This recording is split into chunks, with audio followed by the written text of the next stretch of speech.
Alors nous voici de retour sur le site à partir duquel ce cancer des eaux, parce que c'est comme ça qu'il faut désormais le désigner, se propage.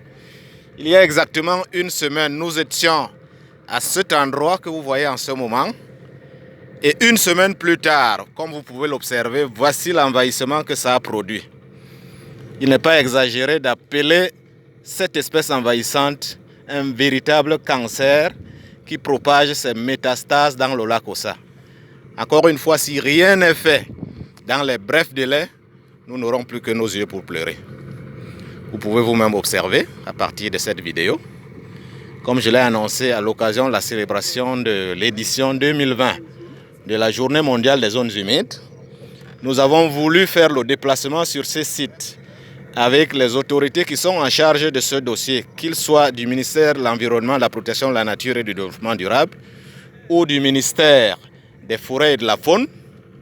Eh bien, nous avons voulu faire une descente sur ces sites pour toucher du doigt la menace, pour qu'avec nos partenaires qui nous accompagnent, que nous essayons de voir ensemble comment nous pouvons l'adresser. Nous n'avons pas la science infuse, mais nous pensons qu'il faut véritablement se dépêcher avant qu'il ne soit trop tard. Voilà, vous pouvez vous-même observer tout autour à quel spectacle désolant le lac Ossa, qui malheureusement ne peut pas s'exprimer, est livré à perte de vue. À perte de vue, vous pouvez l'observer. Voilà. Mieux vaut une image que 1000 mots. Observez vous-même. Nous assistons en ce moment sur l'autre embarcation à la même désolation. Voilà. Au cœur du cancer. Voilà. Tout un bassin. Un lac classé réserve de faune depuis 1948 qui court le risque de disparition, un fief par excellence du lamantin qui est l'une des espèces endémiques, espèce faunique,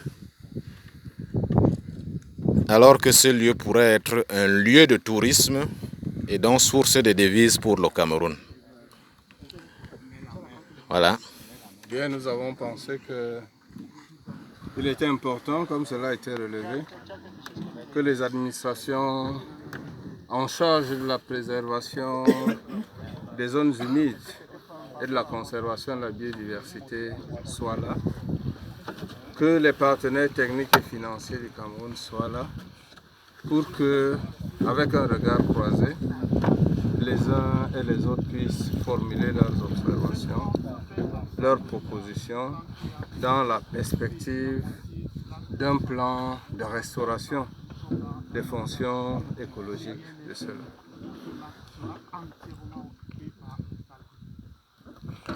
Voilà. Non scientifique. Nous n'oublions pas les médias qui sont de la partie. Ceux-là même qui relaient l'information et la bonne information. Très bien. On peut dire que notre cible est atteinte.